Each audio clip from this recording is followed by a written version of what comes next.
Hey Vapors, today we're going to take a look at the Subtank series from Kangertech. The original Subtank here, got the Subtank Mini, and last but not least the Subtank Nano. Now today we're going to be checking out what comes in the box. We're going to take a look at the different features. We're going to also check out how much each tank holds as far as capacity goes, and we're going to look at a battery that is going to be recommended for each one of these tanks. So here we go. So here we go with the Kanger Subtanks. Now first I want to start off with the original Subtank. We'll take it out of its package here. I'll show you what's in it. We'll go over this right now, so I don't have to talk about it in each one. It comes with the instruction manual. It comes with the product authenticity. And this right here is going to tell you to make sure you wet your cotton.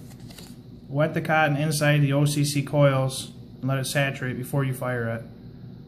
So that's going to be in each one. Now, that's the way your tank's going to come in the box. Now, this tank holds 6 mils of liquid. It's 25 millimeters in diameter. This is the only one that has the spring-loaded 510 connector on the bottom there. So each one of them has a removable 510 drip tip. Okay, so these come apart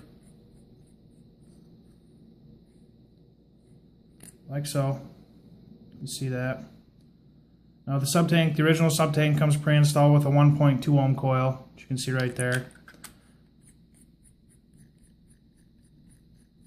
Put that back together. Threads on nice. Now this is the airflow control on the Subtank here. You just turn it and it'll click in. Now you can see that's no airflow. That's one hole, 2 holes, and 3 holes wide open there. Okay. Now these tanks also have an RBA section, and I'm going to cover the actual building of the RBAs in another video. But this is what they look like here. Top part comes off. Then you have your build deck inside. So, like I said, we'll be covering the RBAs in another video. Also included is going to be a 0.5 ohm coil is going to be in this box here, right there. And then there's also screwdrivers and cotton, which we'll go over a little more. But that's the beauty ring that's included to get it down to 22 millimeters to fit on most mods. So with that, we'll move on to the Subtank Mini. There it is. Okay, similar packaging. And like I mentioned before, you're going to have your instructions, how to saturate your coil, authenticity, all in there. So here's your tank. Okay, it's got the 510 connector, it's not spring loaded. Okay, now here's the airflow. Airflow on this one's going to be a little different than the original Subtank. This has kind of a Cyclops style air hole on it. There's 2 holes, wide open, none, and there's 1. So this tank comes apart the same way as the original Subtank does. You just unscrew it from the bottom, like so. This one's going to have a 0.5 ohm coil pre-installed. Glass slides off like that for easy cleaning and replacement. Okay, and as you can see, those are blue seal rings and a blue O-ring on there, and those do not come with it. Those are you can find those on Kangertech's website, and it's another way to just kind of, you know, go with your own style and do a little bit of customization on your tanks. This has a removable 510 drip tip on it. So, and this is 22 millimeters in diameter. It's going to hold a little less liquid than the original Subtank. Now this one also comes with an RBA section, like I had mentioned with the Subtank. It's a little bit different, and we will be covering those more in depth when we do a video on those. This kit also includes replacement O-ring, screwdriver, coil, extra screw, and a glass tube, as you can see in there. It also comes with the 1.2 ohm coil. So we'll put that back together, and we'll move on to the Subtank Nano, which is the smallest in the line of Subtanks. Okay, get that open here. There you go with your instructions, authenticity, and coil instructions. And that's what you get with the Nano. This one does not include an RBA section. It does include the 1.2 ohm coil, a glass tube, and O-rings in this one. And we'll get this out and we'll take a look at this tank a little more here. So this is the smallest in the line, like I said, 18.5 millimeters for the diameter of the tank. There's a 510 connection on there. Same Cyclops air hole as the Mini. Okay, you got no air open, 1, 2, and then wide open. That Cyclops style, which is really a lot of airflow. Removable 510 drip tip, just like the rest of them. So now this one comes apart a little bit differently than the other two, and you do this by unscrewing it from the bottom. There you go. So that's what you got for the bottom, and this even unscrews one more time, comes out of the base.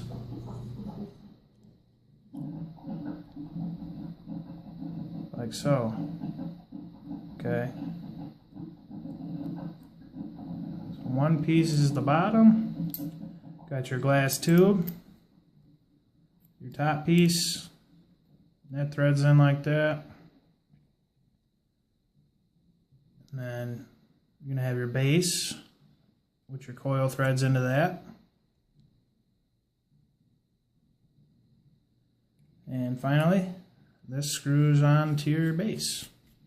So not too tricky, nothing really too hard about it. This is a pretty nice little tank. This is going to be probably your most portable tank to take outside the house. And you can see that there's black O-rings in there.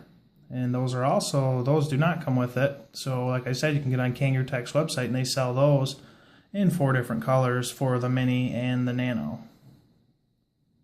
So one more thing I want to do is go ahead and take a battery, which is recommended for each of these tanks. Now these are sub-ohm tanks, which means you're going to have a battery safe and that's capable of powering sub-ohm coils.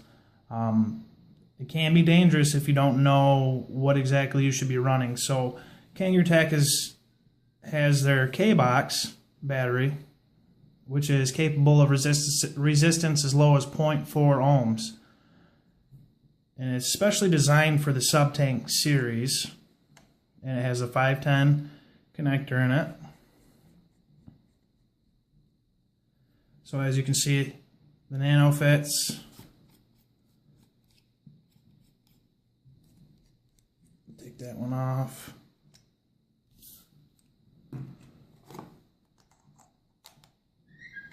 The Mini fits on there nice. And the 25 millimeter Subtank also fits on here. And I think this battery was designed with the 25 millimeter diameter in mind, because it does fit on here perfectly.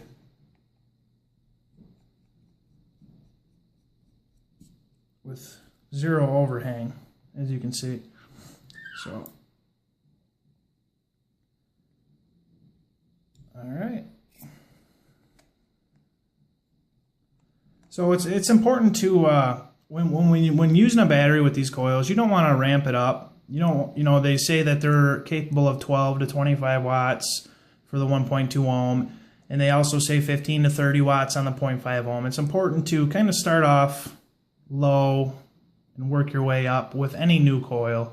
Don't start off at 20 watts or 30 watts and try to max it out. These coils really do better when you start them out as low as 8 watts and just kind of work your way up slowly for the first couple drags. and that'll help prolong the life of that organic cotton inside those coils.